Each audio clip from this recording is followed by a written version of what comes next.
What's going on, guys? Aaron from Top Tier Gaming here, and today I am coming at you with an updated Dragonmaid video, sort of dealing with the fact that next set, Darkwing Blast, is coming out with this archetype, the Byssted archetype. You guys may have heard about it, may have not. Essentially, it is dragon support that can be used in a myriad of different dragon decks, but Dragonmaid actually get a huge buff from this archetype in my opinion, and it actually brings it back to what I would call at least playable status, which I really enjoy. And I'm really excited to try Byssted Dragonmaid, especially when it comes out in person in the TCG. It is about a month away still, but I wanted to showcase Dragonmaids with the Byssted to sort of show what the deck can do post Darkwing Blast.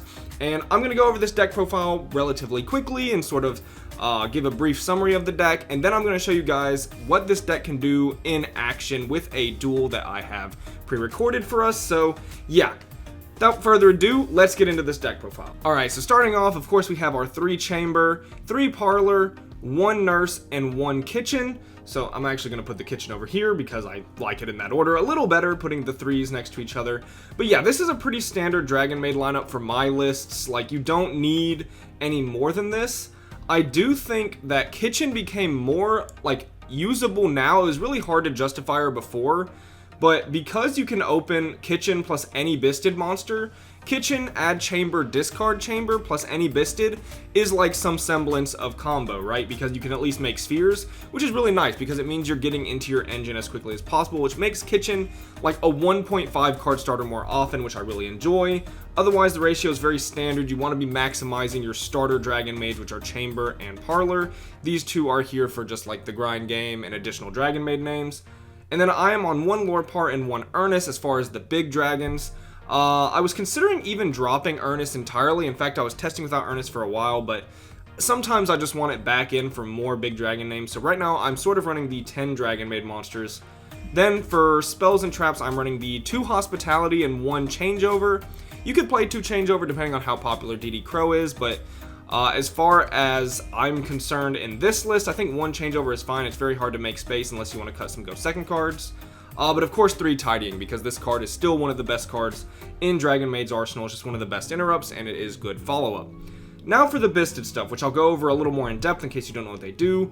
So first we have 3 Byssted Lubellion. We run 3 of him because essentially he's a starter, because one of his effects is you can send this card from your hand to the graveyard, add 1 Byssted monster from your deck to your hand, which really you want to be adding Magnamut, which I'll go over in a second. But if you want to know what this dude actually does, so you can special summon him from your hand or graveyard by tributing a level 6 or higher Dark Dragon monster, which will normally be the other Byssted. He has another effect where you can set branded spells and traps, but we don't run any. I think they're really just like hard bricks. In my testing, who knows as we get closer to Darkwing Blast. Next, we have 3 Magnamut. Now, this is the reason I think this is going to be such a good engine for Dragonmaid. Dragonmaid has always had a problem with cards that like weren't always starters or extenders, and they had a real problem with getting into their own plays sometimes without prosperity. This card's insane. So all the Byssted monsters that aren't Lubellion have the effect that during either player's, well, you can target a light or dark monster in either graveyard, banish it, and then special summon them. That goes for Magnamut and the Druid Worm. But it's a quick effect if your opponent has a monster. This means it's amazing versus things like Tear Lament and other decks like that. Now the big thing about this one is if it's special summoned, you activate the effect, and then during the end phase you get to add any dragon monster from your deck or graveyard to your hand, which means even if you don't open a Dragonmaid monster, you can very easily get access to your chamber or your parlor. So this card is very insane for like all dragon decks. We have 2 Druid Worm. This is like one of the better ones. I don't really like the other one that I'm not choosing to run. In fact, I don't even remember his name, but he summons himself like the same as Magnamut. But Druid Worm is if he leaves the field, you can target one opponent special summon monster and send it to the graveyard. It's just if this card is sent from the field to the graveyard, it means you can link with it, you can fusion with it, and you're still going to get that effect, which is huge because, you know, you're either making seals or Sheo, and either way, if you summon this monster, you get to actually get some removal out of it as well. So this engine is super nice for Dragonmaid, and I think it really will bring it back to at least like playable status. It really hasn't been great since Prank Kid format, if you ask me. But yeah, this is super huge for the deck in my opinion. 3 Prosperity because we want to see our starters as often as possible. This guy right here, I could make a whole video about Fenrir. I'm going to save that video till we get closer to Darkwing Blast because I have so much I want to talk about this card. But essentially this card is broken, so we're running 3 of it. And then we just have 3 Ash, 2 Ogre, 3 Veiler, and 2 Crow. 13 go second cards, definitely not bad. He's kind of a go second card. In fact, most of these are actually go second cards as well, meaning like Dragonmaid actually have some oomph going second. The side deck is just very, very like thrown together. Just this is sort of like an example of what you could play. 3 House, 2 Sheo, that's a ratio I like oftentimes, but this extra deck also could use some work. 3 Seals, 1 Striker, 1 Pisty. We got the Dark Unicorn access code package, and then I'm also running Raiders Knight Arc Rebellion. This is something I've had come up in niche situations where I have like a lot of follow-up and I'm flowing through my Dragonmaid package, but I don't have any like finishing power. So sometimes you can get 2 Chamber on the field, make Raiders Knight, and then go for Arc Rebellion, and that is a pretty easy OTK.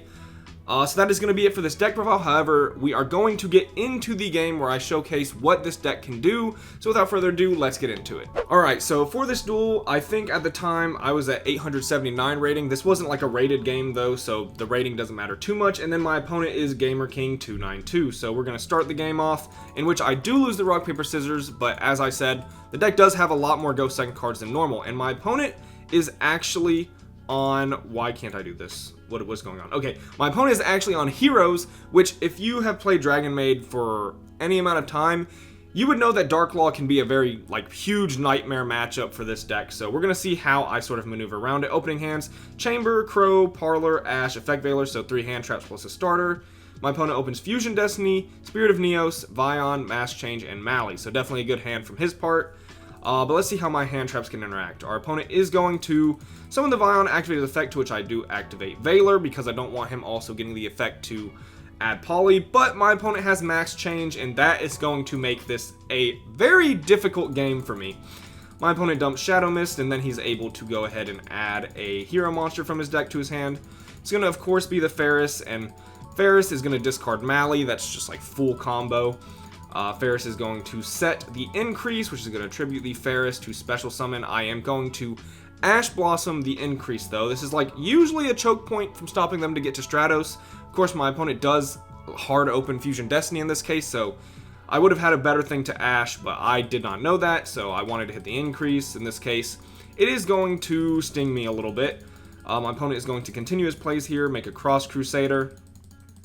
I can't use this DD Crow. Some of you might be wondering, like, I didn't DD Crow the Malicious.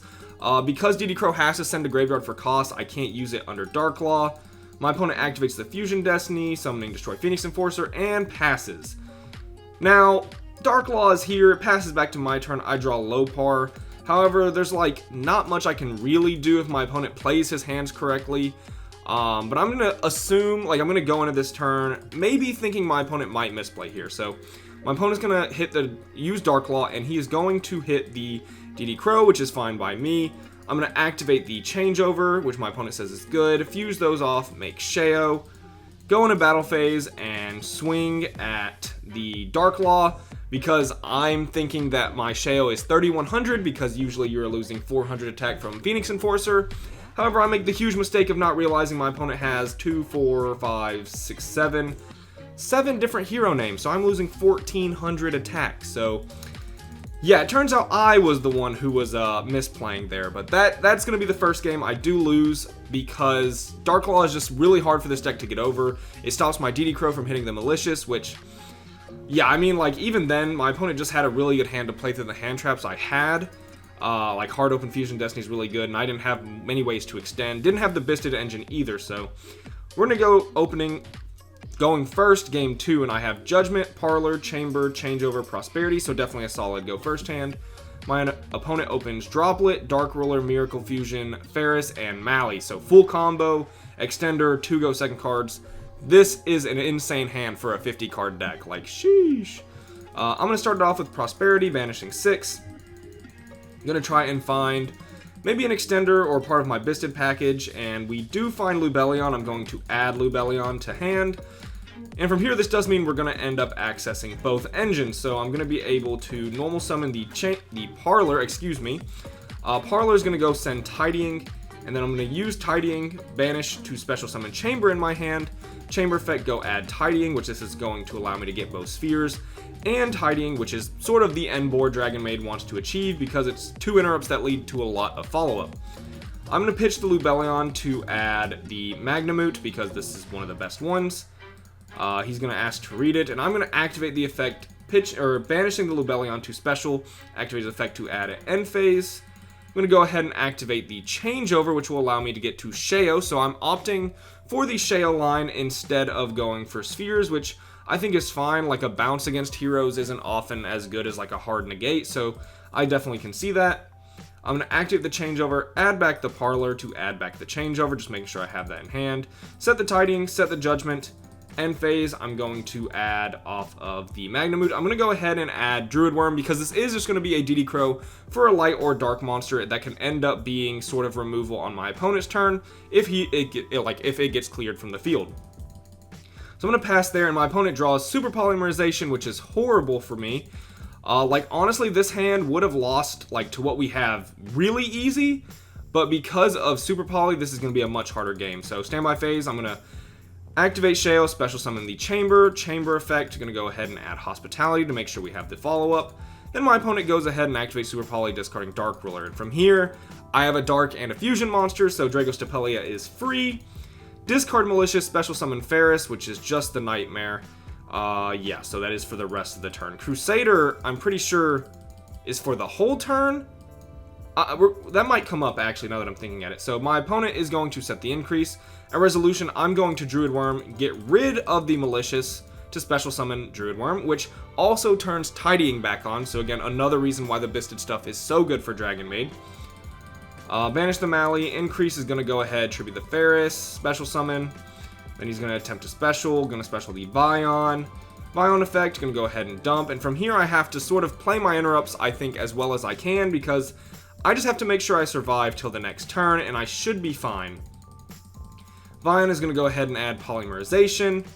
Summon the Stratos, use its effect to pop back row, which I'm going to say is good. I can't use Judgment and go down to 4,000, because if I do, I'm pretty sure I just lose the game. So from here, I'm going to sacrifice my Tidying bounce to be able to special summon with Tidying and hope to survive with that sort of wall I can get off the Tidying effect.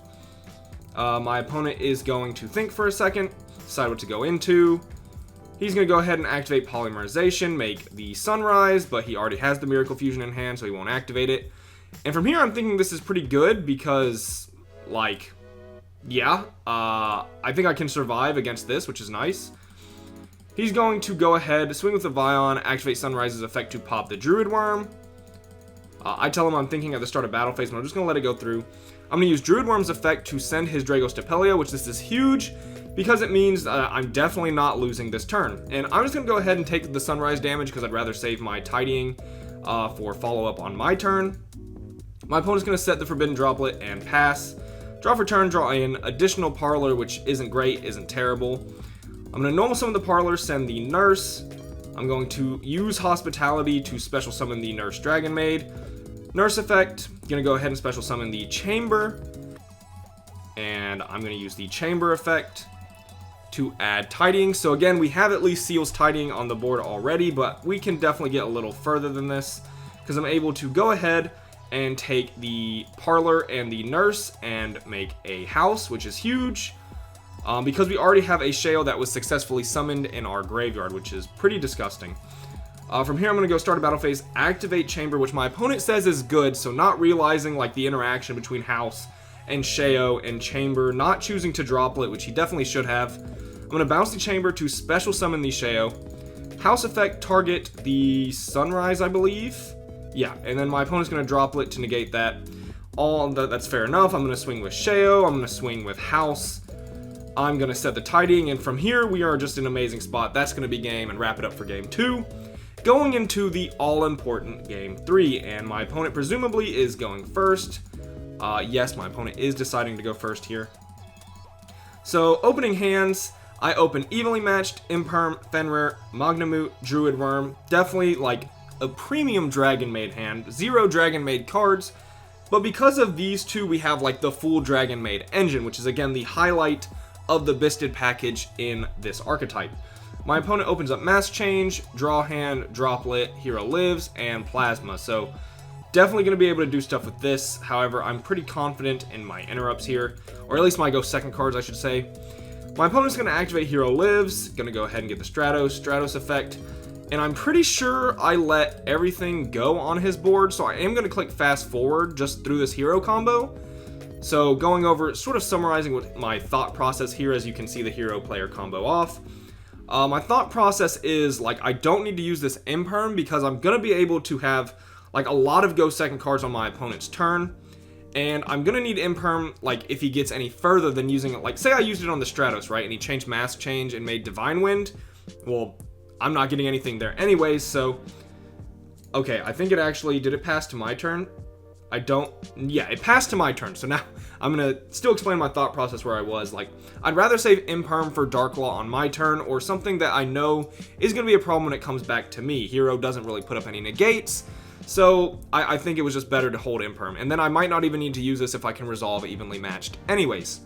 So my opponent is going to... I draw another Fenrir for turn, I should mention that. My opponent's going to special the draw hand and the standby phase, activate its effect, and then he's going to chain Mask Change. So this is essentially so his Dark Law will get to rip a card from my hand.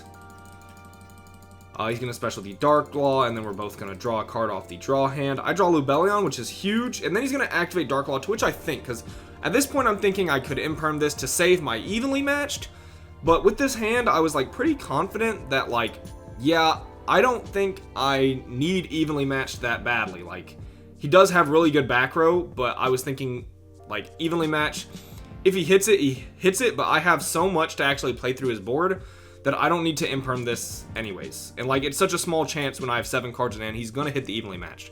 So I'm taking a little bit of risk, but even if he hits evenly, I thought it would be fine. So my opponent's going to hit the E card in my hand, and it's going to be... Looking at it, it's going to be a Fenrir. So definitely huge, like, risk reward that pays off for us because I didn't need the second Fenrir in my hand. So now I'm able to go battle phase, activate the evenly matched. At the end of the battle phase, my opponent is going to choose to keep his plasma. So yeah, I can definitely see that. I don't get a battle phase, so I can't just run this thing over. So I'm going to special summon the Fenrir. Then I'm going to special the Druid Worm by banishing his Vion. Then I'm going to tribute the Druid Worm for Lubellion, which allows the Druid Worm to proc, therefore destroying the plasma. Then I'm going to special the Magnamut and activate its effect, and I banish his Denier to special summon this. Magnamut effect at end phase, Fenrir effect to add another copy of itself. Link those off for seals. So we broke through an entire board, and we still end with 1, 2, 3 interrupts, and we have full access to the Dragonmaid package because at end phase I'm going to be able to add a Parlor from deck to hand, and I'm adding Parlor here because I was thinking that Seals is going to special summon me Chamber. So that was sort of my thought process there. My opponent's going to normal summon the Stratos. Fair enough. I'm going to imperm it and hope he doesn't have Mask Change, which he did, but he also has Droplets, which just works a lot better for him in this situation. Going to hit my Seals, which is fine by me. He's going to add the Shadow Mist, use the Miracle Fusion, which he says is a misclick, and he says it's a misclick because he played Miracle Fusion right into my imperm column. So I see you, misclick, but anyways, I'm going to let him do his thing here and special summon Absolute Zero. He's going to activate the Liquid effect to draw 2 and discard a card, to which I am now going to activate the Fenrir. Target Absolute Zero because it would banish face down, therefore I wouldn't lose my board to the Ab Zero. However, my opponent does have the Mask Change to make Acid. He's going to do Absolute Zero Chain Link 1, or he's going to set up the Chain Links like this, but I think this is mandatory and should have been, yeah, technically Absolute Zero should have been Chain Link 1, but either way, I'm going to chain the Hieratic Seal, tribute it for cost, just so that I get its effect in Graveyard. Seal's effect, going to go ahead and special summon the Parlor, and then I'm going to use the Parlor effect to dump Tidying. Again, just trying to ensure that I live. But another interesting thing is that Seals can actually special summon something like Druid Worm, and then it could get a pop on the opponent's turn. So, like, again, both engines sort of playing with each other because they're, you know, all just Dragon support at the end of the day. My opponent's going to Rhoda for Blaze Man. Interesting. Discard Blaze Man, special Ferris. Ferris, go ahead and set the increase. Yep.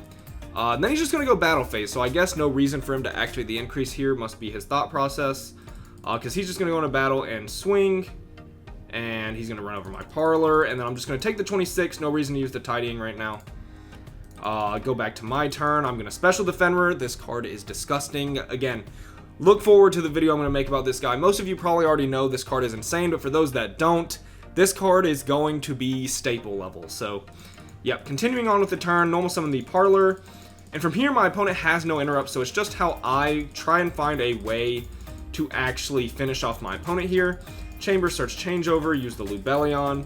Lubellion Magnamute. I think Druid Worm actually would have been the better card to search here, but maybe I sided one out, so I'm going to banish Sunrise to special Magnamute, activate his effect. Then I'm going to go ahead and make Sheo. Enter the battle phase, swing, use Fenrir's effect to banish. Fenrir swing at the Ferris, and then I'm going to attack for game. And that is going to wrap up this duel between Heroes and Dragonmaid. Yeah, I think it was a pretty fair game. Nothing super interesting on the hero player's part. Like, it looked like a very standard hero list. He definitely had some good hands, though. And yeah, that is going to be it for this video. I hope you guys enjoyed. Tell me down below in the comments what you think of Dragonmaid, especially post the Byssted support, because it is such huge support for the Dragonmaid archetype, and it's a fan favorite of mine. Many videos on the channel if you want to check those out. But yeah, this has been Aaron from Top Tier Gaming. I hope you guys enjoyed. If you did, leave a like and subscribe. Bye, YouTube.